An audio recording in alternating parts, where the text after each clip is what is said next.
ಮಲೆನಾಡಿನಲ್ಲಿ ಆರಿದ್ರ ಮಳೆ ಹಬ್ಬ ಆಚರಣೆ ವಿಶಿಷ್ಟವಾದದ್ದು. ಮಳೆ ಆರಂಭವಾದಂತೆ ಮಲೆನಾಡಿನಲ್ಲಿ ಆರಿದ್ರ ಮಳೆ ಹಬ್ಬ ಆರಂಭವಾಗುತ್ತದೆ.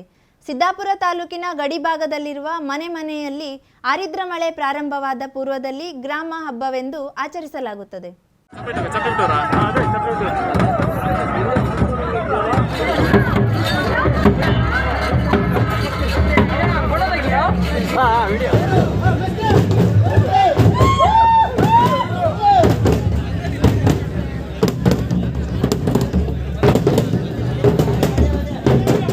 ಆರಿದ್ರ ಮಳೆ ಹಬ್ಬದ ಆಚರಣೆ ತಲತಲಾಂತರಗಳಿಂದಲೂ ನಡೆದುಕೊಂಡು ಬಂದಿದ್ದು, ಆರಿದ್ರ ಮಳೆ ಆರಂಭದ ಮೊದಲ ದಿನ ಮನೆಯಲ್ಲಿ ಈ ಹಬ್ಬವನ್ನ ಆಚರಿಸೋದು ರೂಢಿಯಿಂದ ಬಂದಿದೆ. ಸ್ಥಳೀಯ ಗ್ರಾಮದೇವರ ದೇವಾಲಯದಿಂದ ವಿವಿಧ ದೇವರುಗಳ ಮುಖವಾಡವನ್ನ ಮೆರವಣಿಗೆಯಲ್ಲಿ ಊರಿನಲ್ಲಿರುವ ಶ್ರೇಡಿಕಲ್ಲಿನ ಬನಕ್ಕೆ ಬಂದು ವಿಶೇಷ ಪೂಜೆಯನ್ನ ಮಾಡಲಾಗುತ್ತದೆ. ಮರುದಿನ ಕೆಂಡ ಹಾಯುವ ಆಚರಣೆಗಳನ್ನ ನಡೆಸಲಾಗುತ್ತದೆ. ನಂತರ ಎಲ್ಲ ಗ್ರಾಮದೇವರ ಮುಖಗಳನ್ನ ದೇವಾಲಯಕ್ಕೆ ತೆಗೆದುಕೊಂಡು ಹೋಗಲಾಗುತ್ತದೆ. ಮನೆಯಲ್ಲಿ ಹಬ್ಬವಾಯಿತು ಎಂದ್ರೆ ಆರಿದ್ರ ಮಳೆ ಹಬ್ಬ ತಾಲೂಕಿನಲ್ಲಿ ಪ್ರಾರಂಭವಾಯಿತು ಎಂದು ಭಾವಿಸಲಾಗುತ್ತದೆ.